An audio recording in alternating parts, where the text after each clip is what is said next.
Niining panahon nga ang putling ebanghelyo gihagis sa mga hiwi nga pagtulunan. Kinahanglan mo barug ang mga tinunan ni Kristo sa pagpakigbisog sa paglaban sa pagtuo, nga magkausa ug alang sa tanang panahong gihatag sa Dios ngadto sa iyang katawan. Maoy hinungdan nga namugna kining tulumanon ang putling ebanghelyo. 30 minutos nga pagsabwag sa tinuod nga ebanghelyo. Kauban ni Pastor Jeremias Hangad, ang putling ebanghelyo. Tulumanon nga gihatod kaninyo sa Herald of Grace Radio Ministries Philippines. Ang putling ebanghelyo. Ang putling ebanghelyo. Ang putling ebanghelyo.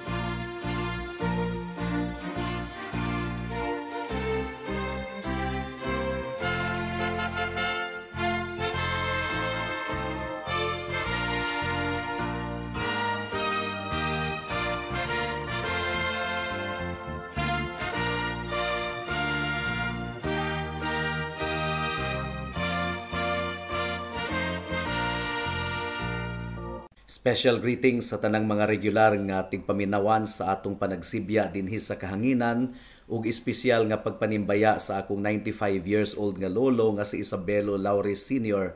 nga naminaw karon. Alang sa pagpamalandong sa pulong sa Ginoo niining taknaa, please turn with me to Romans chapter 1 verse 21 once again. And this is part 2 of the message last week.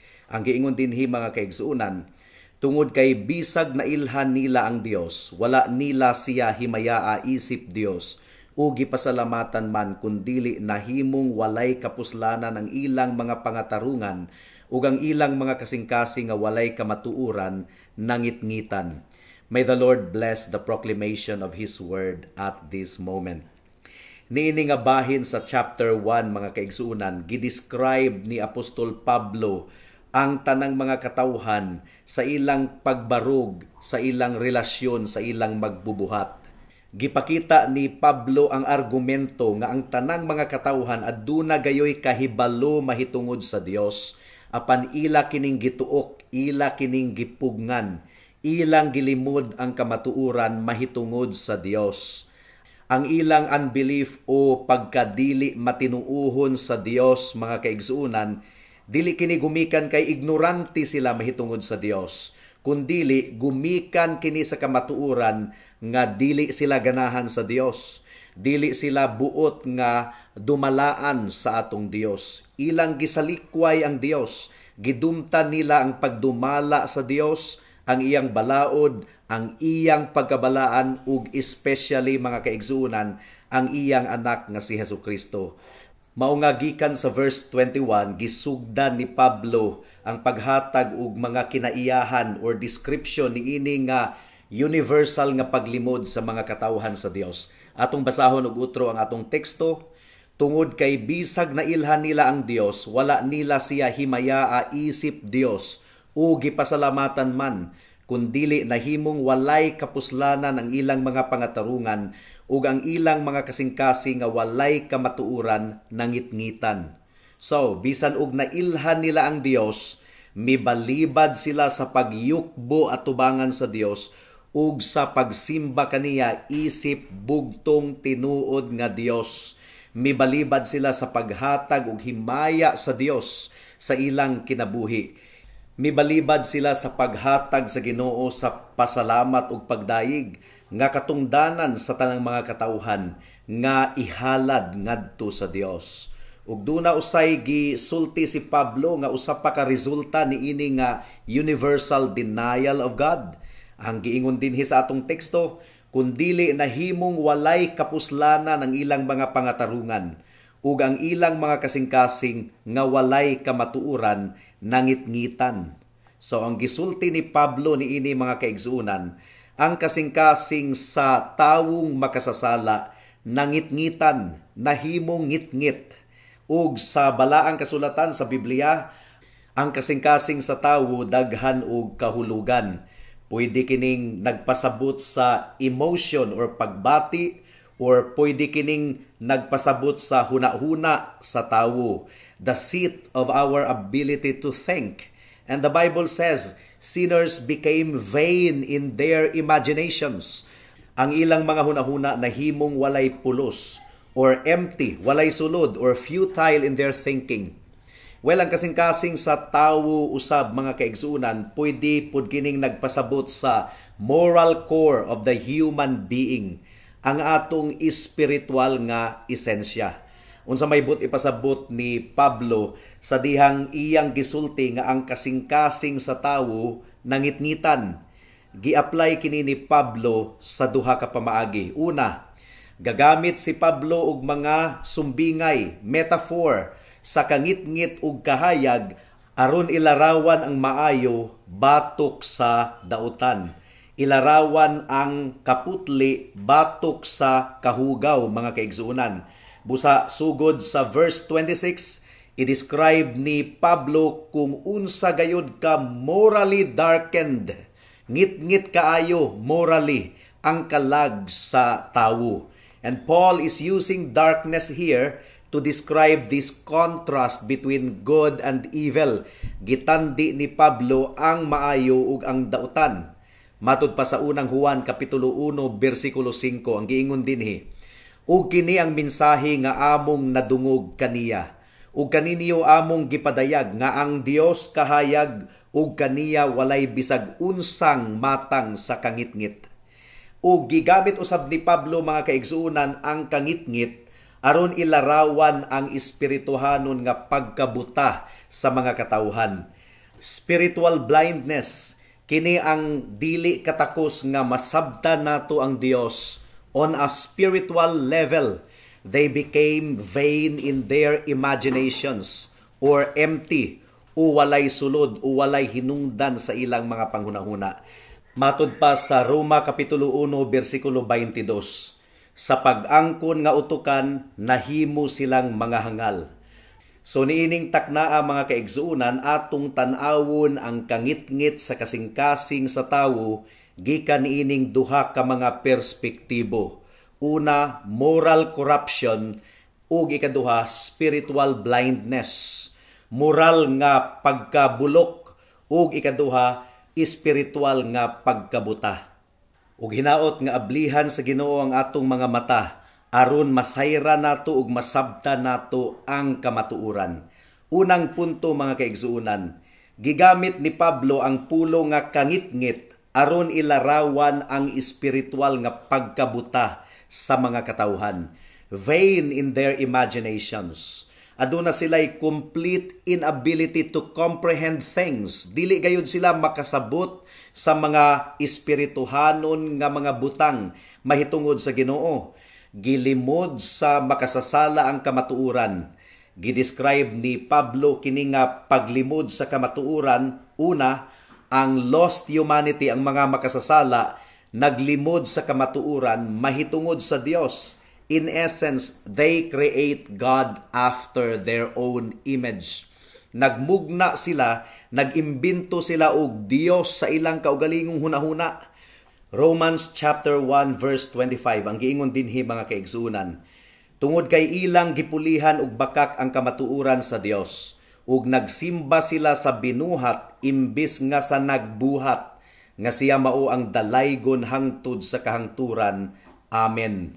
So for example, gamugna sila og Ginoo sa ilang hunahuna nga pulos lamang gugma ug walay paghukom. That's not the true God of the Bible. Gabuhat-buhat sila og Dios sa ilang hunahuna nga kini nga Dios nga ilang giimbento mudawat sa tanang mga tawo bisan pa sa mga nagkinabuhi sa sala ug walay paghinulsol. Mao gani nga dunay mga simbahan karon nga ila nang gidawat ang mga LGBTQ mga kaigsuunan. So, ang mga tawo nag-imbento usab og Dios sa ilang hunahuna nga motugot sa mga tawo nga mangita niya or muduol kaniya sa daghang pamaagi. Buddhism, Islam, Judaism, or Christianity. Muingon sila nga equal, pareho ratanan kana nga mga relihiyon. No. Matud pa sa atong Ginoo, I am the way, the truth, and the life. No one comes to the Father except through me. So unsa may basihan sa mga makasasala sa ilang pagduol sa Ginoo? Ang ilang basihan mao ang ilang kasinatian.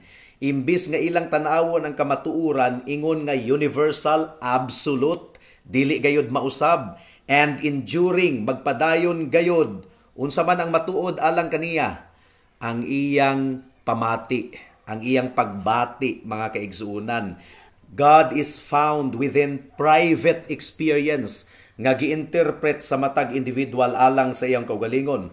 So alang kanimo, mo pud na insakto alang kanimo, pero alang kanako, mo pud kini insakto alang kanako kay mo man akong gibati. So ang emotion mao ang decision maker, mga kaigsunan. Imbis nga ang pulong sa Ginoo ang kamatuoran nga dili mausab, ang ilang pagbati mao ang nagpasulabi. So the lost man is not ultimately concerned about what the scriptures teach. Wala siya pakabana kung unsa gayud ang hasulat sa Biblia. Interesado ang mga tawo sa kaalam sa tawo, sa tradisyon sa mga tawo, bisan pagkining mga butanga supak sa pulong sa Ginoo. Ikaduha, ang mga makasasala ilang gilimod ang kamatuoran mahitungod sa ilang kaugalingon. Unsa man ang kamatuoran mahitungod sa ilang kaugalingon, dili nila kining buot masayran, gumikan kay dili sila gustong masakitan. Unsa man ang kamatuoran mahitungod sa katawhan, sumala sa Biblia. Walay matarong bisag usa. Mabasa nato kini sa Roma Kapitulo 3, versikulo 10 hangtod sa 12 nga nag-ingon, sama sa nahasulat, walay matarong, wala bisag usa. Wala gyoy bisag usa nga nakasabot, walay bisag usa nga nangita sa Dios. Tanan miliko, pulos nawad-an sa bili. Walay nagbuhat og matarong, wala bisag usa. Mao nga dili ganahan gyud ang mga tawo niini nga kamatuoran nga makadungog, mga kaigsuunan. Gumikan kay ang Biblia nagpakita gayod nga ang tawo nahabulag sa Dios ug nahailalom sa paghukom sa Dios. Mao nga gusto kining pahumukon sa mga tawo. Gusto kining tabunan sa mga tawo kini nga kamatuoran. Doon na gani uban nga nagtudlo nga ang tawo kuno naturally good. Mao kini ang mga Pelagian ug Arminian. Maayo kuno kaayo ang tanang mga tawo. Doon na gani uban nga ilang gilimod ang kamatuoran nga adunay impyerno. Ang mga Jehovah's Witnesses dili mutuo nga adunay impyerno. Ang uban nang hinambog nga sila ang masunod. Sa ilang kinabuhi ang Dios walay mahimo. Nga aduna kuno kitay abilidad nga pilion si Kristo kung kanus-a nato gusto siyang pilion. But that's not true. The Bible tells us nga ikaw ulipon sa sala ug kung pasagdahan ka sa imong kaugalingon higala, di ka ganahan sa Ginoo. Dili jud ka moduol sa Ginoo. Now do na po'y mga tawo nga nang hinambog sa ilang abilidad nga mahimo kuno nilang kitaon ang dalan padulong sa langit, pinaagi sa ilang maayong binuhatan ug mo participate sila sa mga sakramento. So this is salvation by rituals and good works. Dili gayud ma-imagine sa mga tawo nga ang tunglo sa Ginoo misilao bato kanila. Ang nakita sa mga tawo nga dili siya angayan nga maimpierno kay gibuutanan kayo siya siyang kaugalingon. Ug iyang ikumparar ang iyang kaugalingon sa ubang mga tawo ug ang iyang konklusyon mas maayo ug mas buutan pa siya kaysa sa uban. Kini nga kangit-ngit, mga kaigsuunan, gipabili niini ang hunahuna sa makasasala nga hingpit gayong ginapos niining kalibutana. Dili niya makita ang labaw pa sa mga butang niining kalibutana, dili niya makita ang mga butang nga langit nun. Gumikan kay buta ang iyang mga mata. Ang gisugo sa Ginoo sa tua sa Colossians chapter 3 verse 2, mga kaigsuunan, itutok ninyo ang inyong panghunahuna sa mga butang nga anaa sa itaas, dili ang mga anaa sa ibabaw sa yuta. Nawalang sa natural nga tawo, imposible gayud kaayo kini. Gumikan kay ang iyang hunahuna, pulos lamang mga pisikal nga butang niining kalibutana. And this is why he is so captivated by material things. Ug mo kini hinungdan nga katong rich young ruler nga atong mabasa sa Biblia, wala gayud siya musunod kang Kristo kay dili man niya mabiyaan ang iyang mga kabtangan niining kalibutana.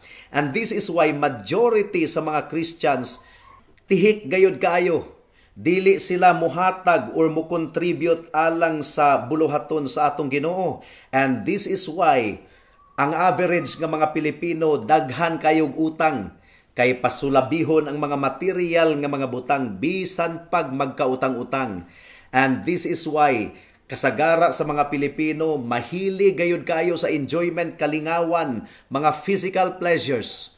Adunay warning ni ana ang 2 Timothy chapter 3 verse 4 mga kaigsunan. Ang giingon dinhi, mga mabudhion, gahi ug mga ulo, mga hambog, mga mahigugmaon sa kalingawan imbis nga mga mahigugmaon sa Dios.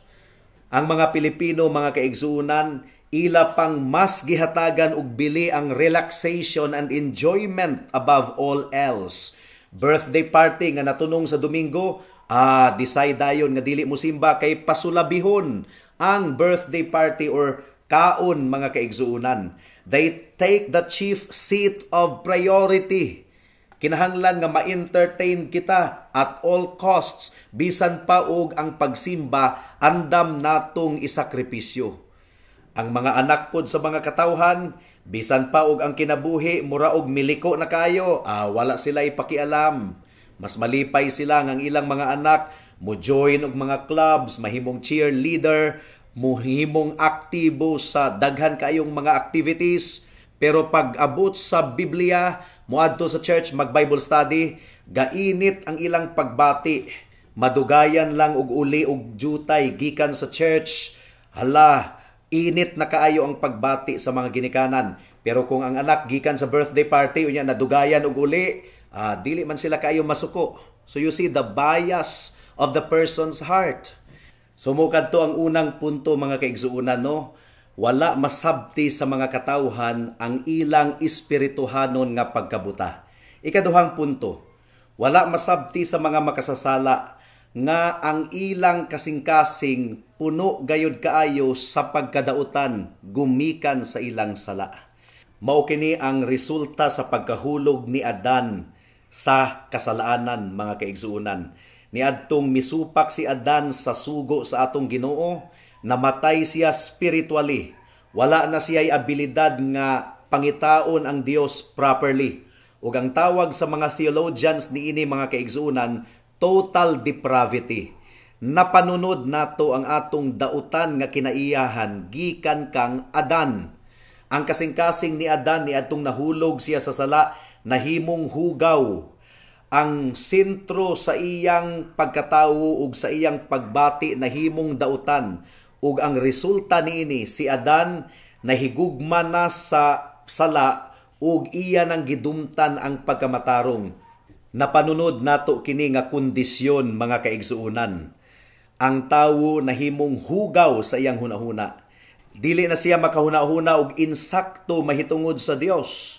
Nahimo usab nga hugaw ang iyang konsensya. Dili na siya makapamalandong sa realidad sa iyang kaugalingong pagkadunot.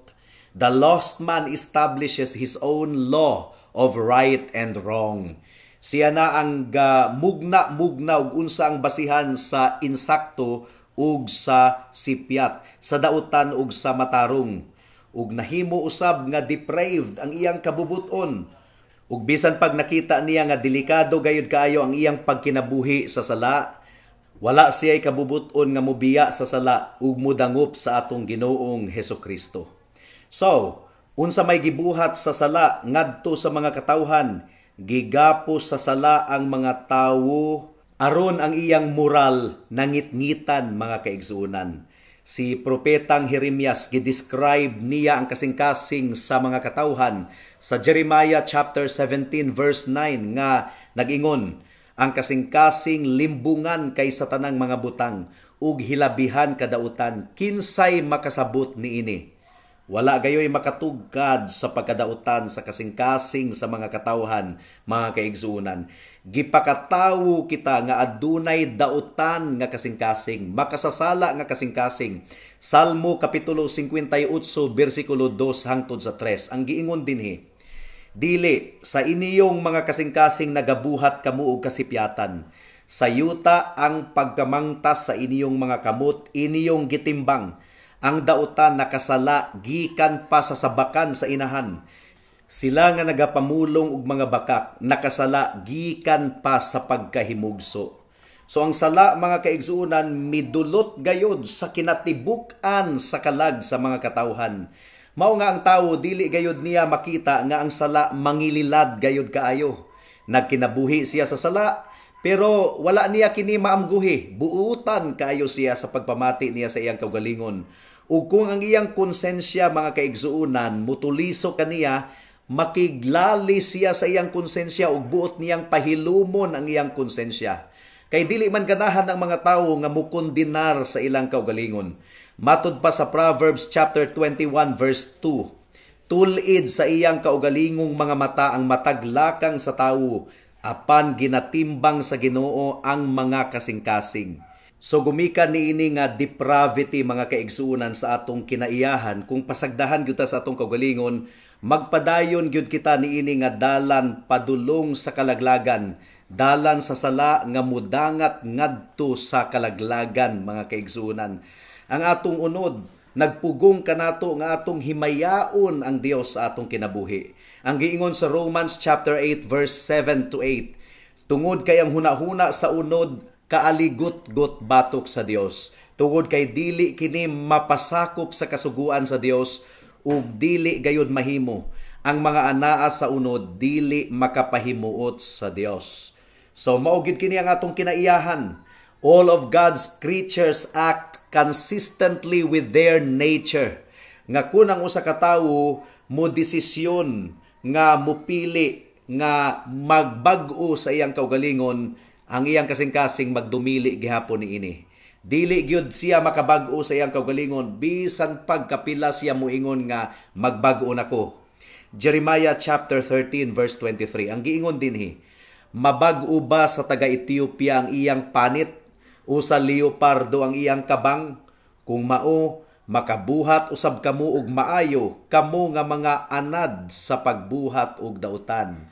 So ang negro mga kaigsuonan bisan pag usa ka tunilada nga glutatayon ang imnon dili gayud kana maputi ug ang leopardo wala na gyud tay mahimo aron tangtangon ang kabang niini mga kaigsuonan. Inguna na usab ang kasing-kasing sa tawo nga anad sa pagbuhat og dautan, dili gayud siya makabag-o sa iyang kaugalingon. Walay bisag usa kanato nga adunay katungod nga mobag-o sa atong kaugalingon. Walay tawo sa iyang depraved nga kondisyon ang makadesider sa iyang kaugalingong kabubuton nga moduol kang Kristo. Dili siya ganahan. Not properly, not totally. Ang giingon dinhi sa John chapter 6 verse 44. Walay tawo nga makaduol kanako, gawas lamang kung ipaduol siya sa amahan nga nagsugo kanako, ug buhion ko siya pag-usab sa katapusang adlaw. So grasya ra gayud di ay ang basihan nganong nakaduol kita kang Kristo. John chapter 6 verse 65.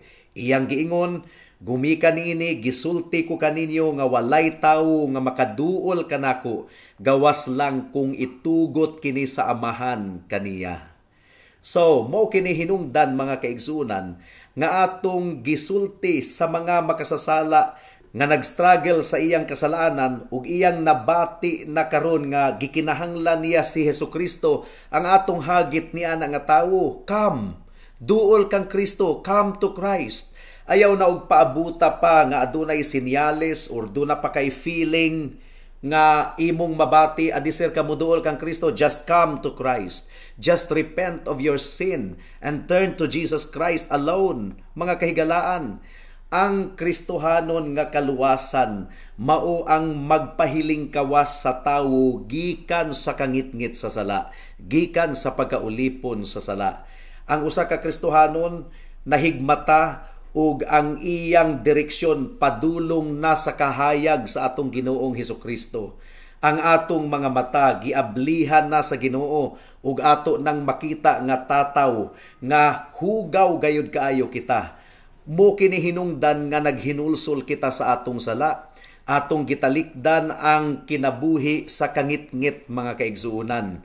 Ug ang Kristohanon samtang nakadawat siya og warning nga mupalayo na gikan sa iyang kanhi nga lakang, seryoso gayud niya kining gibuhat mga kaigsuonan. Ephesians chapter 5 verse 11 ang giingon dinhi, ug ayaw kamo pakigambit sa mga buhat sa kangitngit, nga walay ibunga kundili ipadayag ninyo kini. So gisugo kita nga i-expose nato ang sala. 2 Corinthians chapter 6 verse 14 ang giingon dinhi mga kaigsuonan, ayaw kamo pakigsangon sa mga dili magtotoo, tungod kay unsa may pakiguban nga anaa taliwala sa pagkamatarong ug pagkadautan, uunsay pakiguban ang anaa tali sa kahayag ug kangitngit.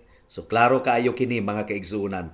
Romans chapter 13 verse 12, lawom na ang kagabhion ug ang adlaw hapit na, mao nga ibalibag na nato ang mga buhat sa kangitngit ug atong isulob ang mga hinagiban sa kahayag.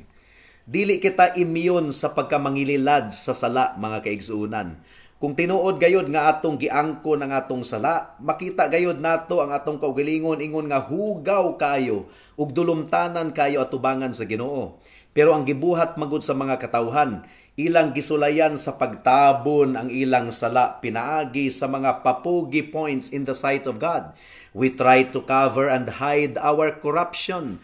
Atong gipresentar ang atong kaugalingon isip putli, limpyo, nga sa tinuod lang mga kaigsuonan nagkalupiti kita diha sa kahugaw. O gusto nato nga ang makita sa uban nga rika nato maayo gayod kaayo, and we are even looking down upon others in condemnation.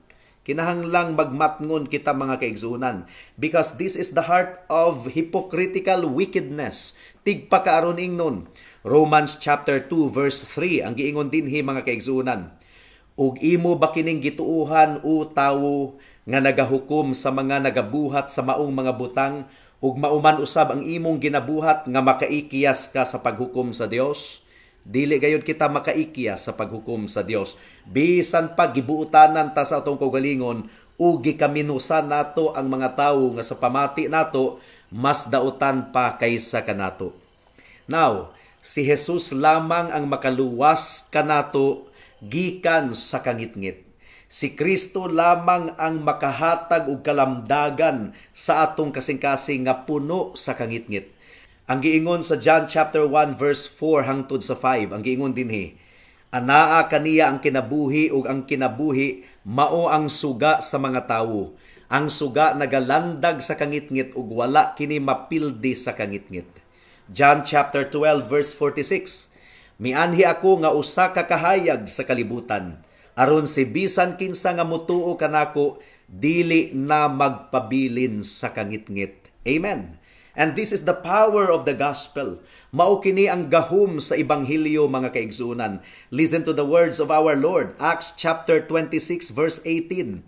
Aron ablihan ang ilang mga mata ug mubalik sila gikan sa kangitngit ngadto sa kahayag, ug gikan sa gahom ni Satanas ngadto sa Dios, aron makadawat sila og kapasayloan sa mga kasalanan ug usa ka dapit kauban sa mga gihimong balaan pinaagi sa pagtuo kanako. So, ang gahom sa Ginoo mao ang naghatag kanato og katakos nga mo hilingkawas gikan sa mga butang niining kalibutana. Isayas kapitulo 58 bersikulo 14. Kung mao, malipay ka diha sa Ginoo, ug ako kang pasakyon sa mga hataas nga dapit sa yuta, ug ako kang pakaunon sa mga katigayunan ni Jacob nga imong amahan, tungod kay gipamulong kini sa baba sa Ginoo. Habakuk chapter 3 verse 19 ang giingon dinhi, ang Dios, ang Ginoo mao ang akong kusog, gihimo niya ang akong mga tiil nga sama sa mga usa. Gipalakaw niya ako sa akong mga hataas nga dapit. Tinuod ba kini sa imong kinabuhi higala? Gipahiling kawas ka na ba sa Ginoo gikan sa kangitngit sa imong kasing-kasing? Nakita mo na ba ang pagkadautan sa imong kasing-kasing gumikan sa imong sala? Nakita mo na ba nga bililhon kaayo ang Ginoong Hesukristo sa imong kinabuhi? Siya lamang ang bugtong Dios ug manluluwas. Siya lamang ang nag-ula sa iyang dugo didto sa krus sa Kalbaryo aron ikaw maluwas gikan sa imong sala. Nakita mo na ba nga ang Dios mao ang takos sa imong pagsimba ug pagdayig, ug naningkamot ba ikaw nga mahimaya ang Ginoo sa imong kinabuhi? Have you risen above this earth? Ang giingon sa Colossians chapter 3 verse 1 and 2, kung gibanhaw gayud kamo kauban ni Kristo, pangitaan ninyo ang mga butang nga anaa sa taas, diin atua si Kristo nga naglingkod sa tuo sa Dios. Itutok ninyo ang inyong hunahuna sa mga butang nga anaa sa itaas, dili sa mga butang nga anaa sa ibabaw sa yuta. Now, kung wala ka pa misalig sa atong Ginoong Hesukristo, nagkinabuhi pa ikaw diha sa kangitngit. Karatil og dagan higala, biyai ang kangitngit, ug dagan padulong kang Kristo, andam kaniyang luwason gikan sa pagkaulipon sa sala. Buhata kini karon dayon kay basin ug ugma, ulahin na ang tanan. Amen. Alang sa dugang nga mga pangutana, mahimong mo text kang Pastor Jeremias hangad sa 0935 744 3030.